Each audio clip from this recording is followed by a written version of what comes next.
Hello and welcome to an experiment. I'm going to see if creating a character using random race, class, and background is any good for helping people out in learning how to make characters. And to help me, I have my lovely wife, Elizabeth. Say hello.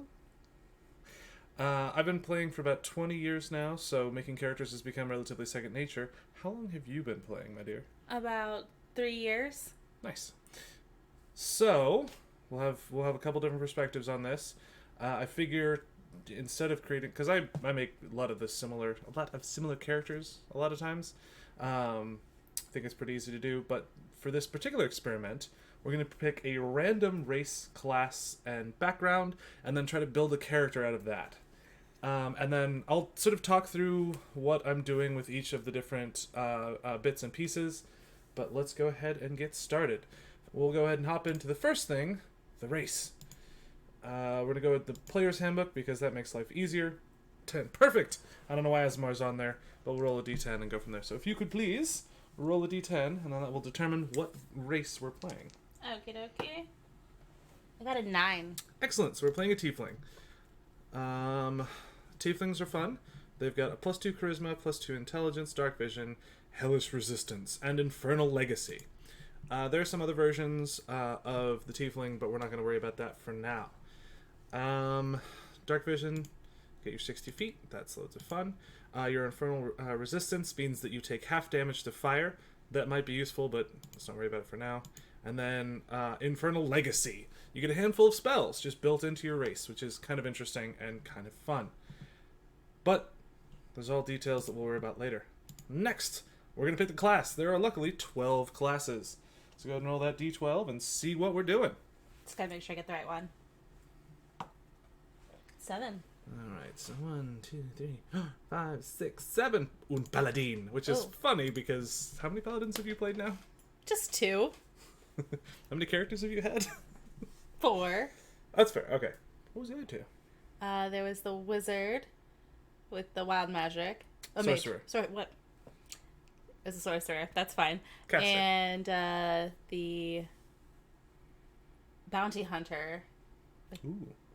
Your parents' campaign. What was the class? I don't remember. Probably a ranger. Maybe a fighter.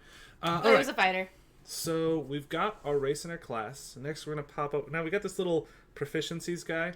When building characters, I don't pick my proficiencies for my class until after I've picked my background. Just because the background's skills that they come proficient with are sort of, you can't change them. And so overlap doesn't, you don't want things to overlap. So we'll go ahead and do our background. There are a whole bunch of backgrounds, so we're going to do some interesting dice rolling, and we'll magic something out of that. Magic dice say... So that is... 10 and 2, so we're at 12 so far. And then another 11, so that puts us at 23. 23. So there are 20 there. Hermit's number 20. So number 3 would be the knight. That's oddly fitting. All right, so a lot of text there. So this is what I was talking about before. With each of the backgrounds come with 2 pre-built skill proficiencies. So now comes the interesting part. We've got a race, our class, and our background. We are a tiefling paladin knight, which oddly it fits together very well. So. Yeah, so normally if I was making this character, I got a couple drop downs here that I'll go ahead and pick out. So what do we want for our tool proficiency for our game set?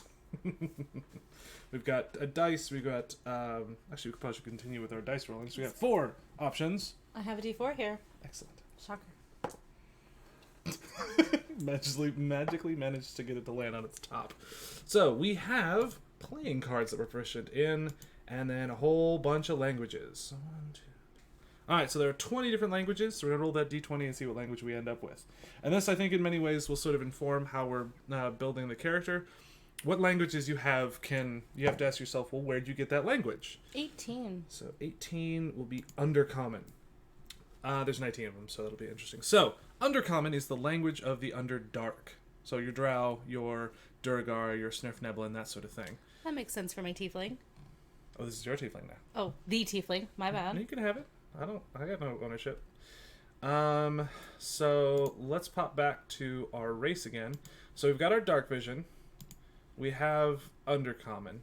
I like this. We got some stuff forming. Now if we come back to our class, we are playing the paladin. Let's see what we got. We got history and persuasion. For the next decision we need to make is our skill proficiencies. We can choose between athletics, insight, intimidation, medicine, or religion. We already have persuasion from the knight, so we don't need to worry about that. We get to pick 2 of those bad boys. Now, should we roll for the skill, or should we pick the skill? Have we dove into the character building portion yet?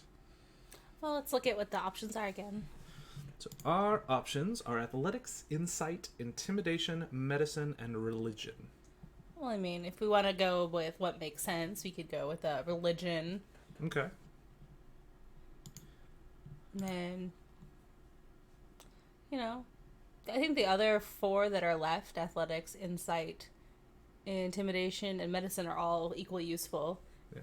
And our character hasn't really leaned one way or another. Maybe we could roll for that. I think, honestly, this will help sort of pick the direction of our characters. I like it. Let's roll d4 to see what our second skill is. 4. So they've learned medicine. All right. So this is already beginning to form some ideas in the old noodle. So we've got a tiefling paladin knight that knows undercommon. So that means that they've had some interaction with the underdwelling critters. They have devoted their time to learning religion and medicine. So they're a devout paladin. My immediate thoughts going into this, because tieflings a lot of times have their good old-fashioned dichotomy of I'm a demon, or I'm a half demon, or whatever reason why they exist the way they exist. So someone kind of going whole hog into the I am a paladin, I'm a warrior for good, I will defend the defenseless, could be interesting, and we could sort of build that into sort of how this character operates. What are your first impressions so far? I think that this would be a character that's got a lot of good internal conflict that would help push a story forward as part of a party. Now, here's the question. Did they go to the Underdark on purpose, or were they taken to the Underdark? I think it'd be interesting if they were maybe raised in the Underdark. Ooh, I like it. That makes a lot of sense, too, because you have this part demon thing. So you could even have that sort of mystery origin where all the character knows is that they were raised by, let's see, Drow, Durgar, or Snurfneblin? Drow. Classic. I love it. So they've been raised by Drow. And they don't, I don't know. They decide at some point that they want to sort of go against that sort of slavery and that sort of thing. Unless, of course, do we want to go full worshiper of the bad, or do we want to have them go the good route? I guess that's the next kind of question.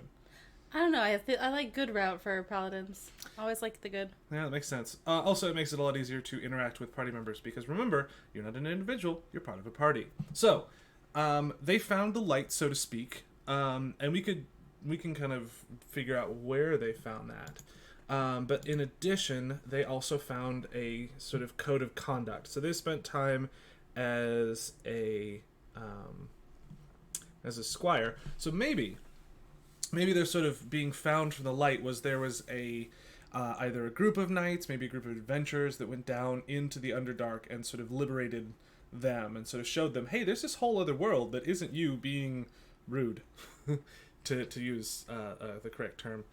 And they spent some time as a knight, but still have that kind of Underdark history. How are we feeling about that? Sounds like fun. I'm excited to play this character. This mystery character that doesn't exist yet. For fun, I always like playing around with rolling some personality traits. Let's get some of those bad boys. Alright, so, if you do me injury, I will crush you, ruin your name, and salt your fields. The common folk love me for my kindness and generosity. Interesting. So, immediately, I'm seeing from these 2 personality traits, going down the route of the Oath of Vengeance. it very much is leading to that kind of defender sort of thing. So maybe one of like the first things that they sort of tried to do was participate in a raid back into the Underdark to help sort of liberate any of the other people who were captured. So it's a very solid. A lot of these things are coming together quite nicely. Let's see what we got for an ideal. Random ideal.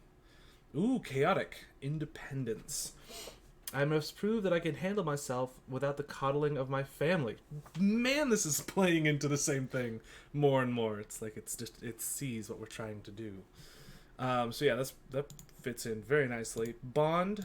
This will be interesting. Boop. Oh, and unwavering loyalty to the sovereign. So yeah, we're really just going down just the one path. It makes sense though. I mean, knights. And then finally, my personal favorite. I love when creating characters to roll the flaw at random, because I think you pick your flaw. It's usually the one that fits your playstyle the most, and I think flaws are great opportunities to explore role playing in a variety of interesting ways. So, what's our flaw? I have an unstable desire for carnal pleasure. Ooh boy. So, here's our first one that I'm gonna go ahead and warn new players to be a little careful of. So, just a quick PSA. You are still playing with other people, and despite the fact that yes, you are not your character, a thing called bleed, where the line between you and your character begins to get a little fuzzy. This can be, of course, brought out, I think, in some ways when it comes to things like carnal pleasure. So, for this particular one, we're going to go ahead and say no to that, and we're going to try something else. Oh, this is a much better one.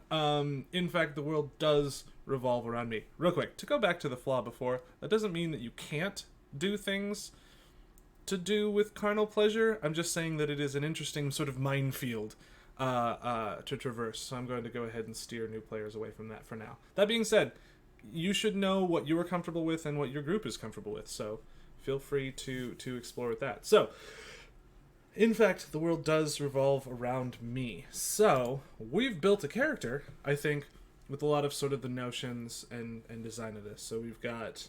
the flaw actually works really well with the if you injure me, I will crush you, ruin your name, and salt your fields. So yeah, it's a pretty solid, pretty sort of classic paladin sort of ideal of... There's a level of chivalry, there's a level of... taking care of the common folk, while also independence, along with loyalty to the sovereign, which is interesting. And narcissism thrown into boot. Right? Which, again, coming back to the sort of one of the strengths of a paladin is their charisma, which our tieflingness will help out with. So, yeah. We are charismatic to go along with our sort of narcissism. So, we have a good sense of what the character wants to do. I think we have a good enough sense that we can sort of dive into our ability scores.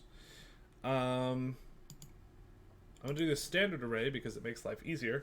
The three kind of ways that you can do it is you can just roll the dice and then put those numbers into your different stats.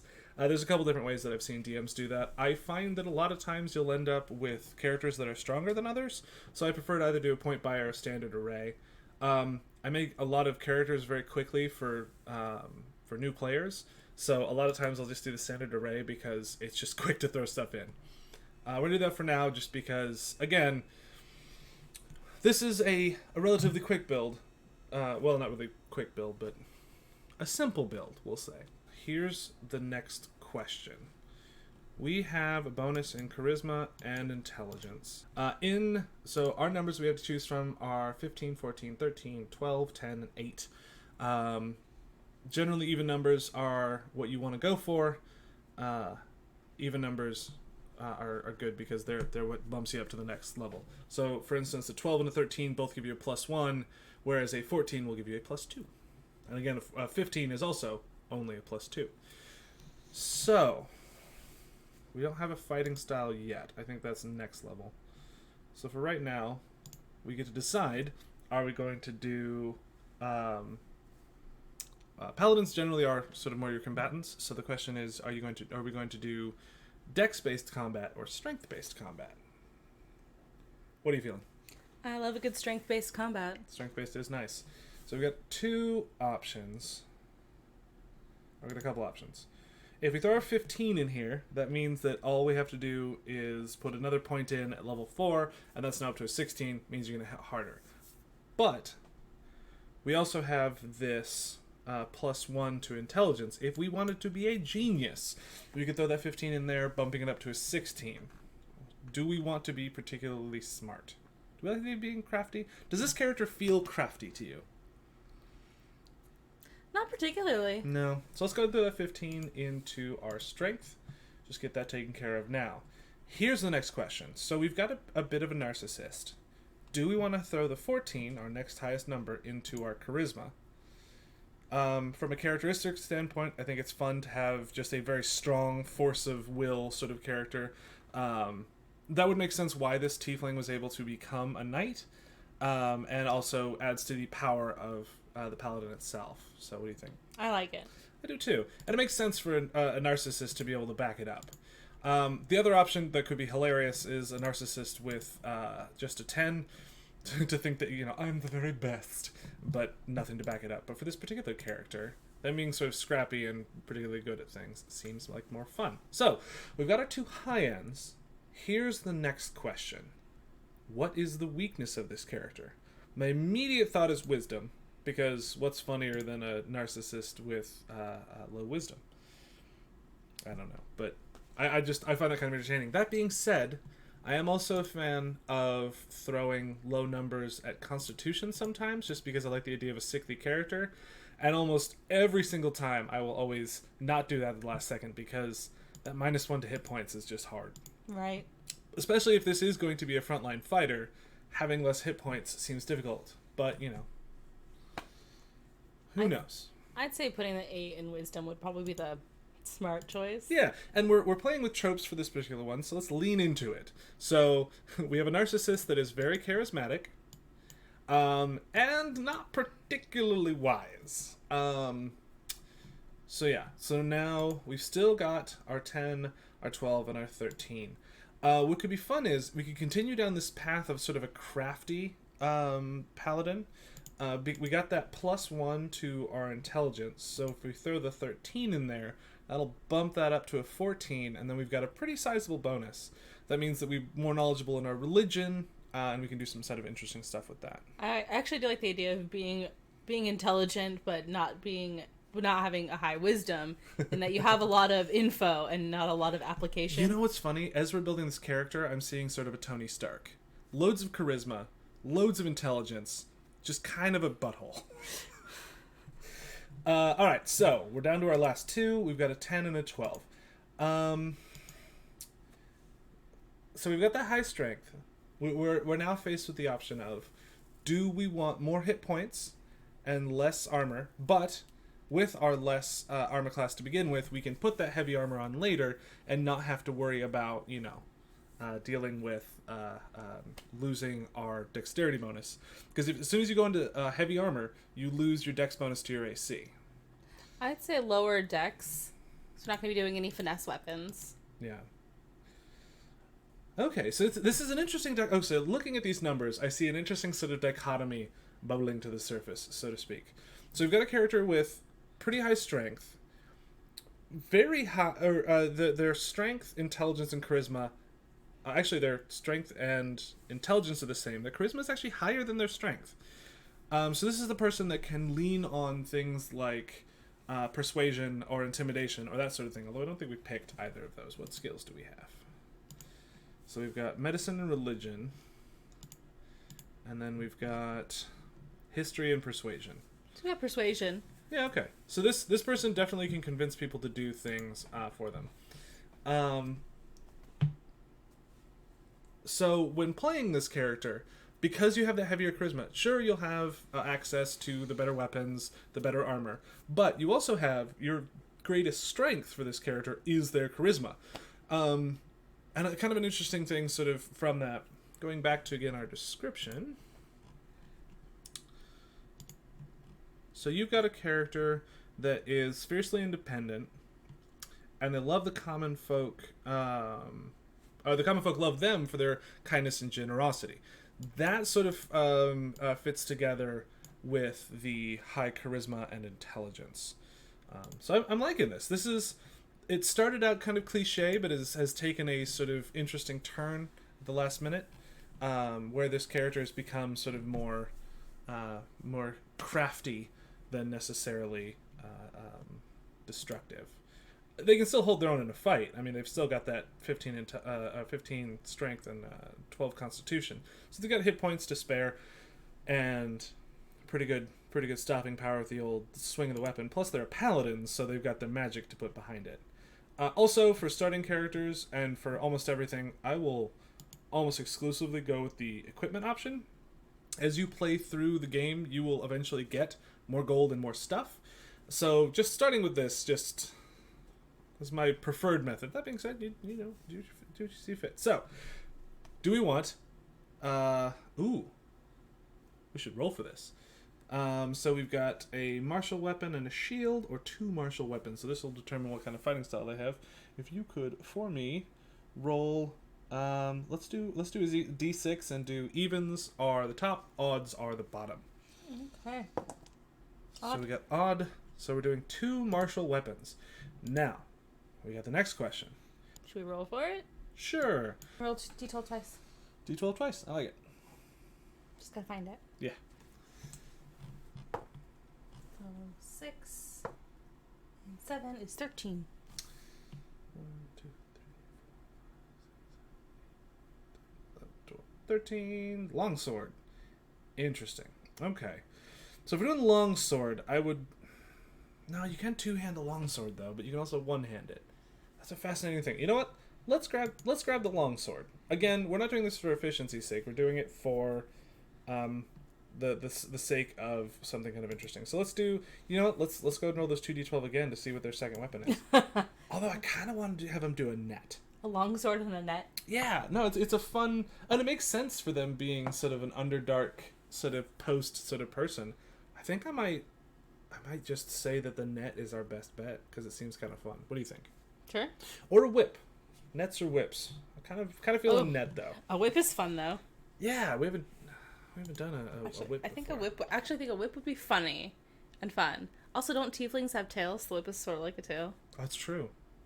All right, we'll do the whip. Whips are fascinating because they have a little bit longer range than most weapons. The longsword is versatile, so you can either one-hand it or two-hand it, which means you can have the whip in one hand and the longsword in the other, and you can't use them together, but you can, excitable as to your options, you can sort of play around with that. So let's go ahead and roll. Evens are the 5 javelins, odds are a simple melee weapon. Even. So 5 javelins. Excellent. Javelins are fun because you can use your strength on them, so you can huck them with all that might. And then, do they have a priest's pack or an explorer's pack? I can see both of these being appropriate for the character that we've been building so far. Even. So they got the priest's pack. So again, we're leaning back into that whole idea of them being, in essence, still a religious person, which means we'd need to pick a god or goddess for this character. I don't know if that's going to be within the purview of this particular thing, but that would be something that I would recommend looking into for whatever campaign or whatever setting you're in. Find the god, figure out which ones you want, and that will in many ways inform how your character plays, or it could even be a conflict between the character and their god, although they seem very devout, so I see them sort of listening to the tenets of their god. And then finally, chainmail and a holy symbol, which is a interesting combination. Can we get a D4 to determine whether or not they have an amulet, an emblem, a holy symbol, or a reliquary? 3. So that's a holy symbol. Oh, that's a holy symbol. Good old-fashioned holy symbol. I don't know what that means. Let's have good money. So, we're going to go ahead and add our starting equipment, and then hop onto our character sheet to do some last-minute looks at what we got. We didn't pick a picture. Let's pick a picture. Oh, and of course, the most important part. The name? The name. Alright, what are we going to call this tiefling from the Underdark sworn to defend the little guy and stand up to anyone that would oppose them with their whip and longsword. I think it'd be interesting to give them like a drow name. Oh. And then maybe as part of their story, they want to change their name to move on from their past. I like it. Alright, so after consulting the internets, we were able to find a drow random name generator, and we're able to come up with Elirva Dalmas. So I don't know if the character would necessarily go by Dalmas, but that is a good thing to know, for that is the drow family that raised you. And you can decide whether or not you have animosity towards them or not. Also, you could leave that in the hands of your dungeon master. I think that's a great sort of tool for role-playing opportunities. Maybe the Dalmas family comes after you to either rescue you from your assailants, which have clearly captured you and brainwashed you. Maybe they send assassins after you. There's all kinds of options for that. Okay, here we go. We got a couple. What face do we like for this gal? Got kind of a demure looking one here. We've got a much more sort of fierce looking face there. And that one's cool. This one here? Yeah. Yeah, let's do it. So we get your... What color is a good color for this? I don't think it really matters, but... Paladin Gold? Could always. Let's do it. Paladin Gold. Alright, so we've got history, medicine, persuasion, and religion that we're pretty good at. Medicine isn't great, but again, that's that lower wisdom, you know. So we're compensating for the low wisdom by having training in medicine. Not very perceptive, not good at surviving, not good at animal handling, not good at reading people. Good at history, really good at persuading, pretty good at religion. I like the idea of being really persuasive while not being able to read people. Yeah, it lends to that narcissism, too. Like, I'm just gonna charm you. Exactly. And I think these skills are a great way to sort of, if you're ever wondering, like, how should I play my character? Look at what your character is good or bad at. So this particular character is very good at being persuasive, but bad at reading people. Also, that means they might be bad at reading situations, but again, not to the detriment of your other players, please. Anyway, so then let's go ahead and give ourselves an equipment. Throw that chainmail on. Equip those javelins. Equip that longsword. Equip the whip. Oh, whips. They're an odd weapon. Okay, but the whip's about as proficient as you've got just as good to hit with the whip as you do with anything else. So it's like a dagger, but you've got a little bit more range, which is exciting. Of course, you can throw a dagger, but then you've lost your dagger. I don't think in any game I've ever played I've ever hit anyone with a thrown dagger. That's fair. So yeah, this is the character. What do you think so far? Seems like a lot of fun. Yeah. So yeah, this was building a character purely by randomly assigning pieces of information and then sort of tying those pieces together. Giving a good flesh out. Exactly. I think you can really kind of find a character by sort of their raw numbers. What we might try doing next is having an idea for a character that we want to do, like a particular personality or something, and then go into how we would make those numbers match. This was sort of starting at the numbers level and then putting a personality on top of that, which I had a lot of fun with. I thought it was really interesting sort of seeing this, especially these stat lines. This stat line is very interesting to see it sort of come together and really... I like the Tony Stark analogy, honestly. This is a fun sort of Underdark Tony Stark Knight of Justice, I guess. Any last thoughts? No. Alrighty, well, this was a character build. If you have any questions, feel free to discuss below. Go ahead and leave a comment. If you have any ideas of other things that you would like to see done, also leave a little message below. And until then, have fun making characters.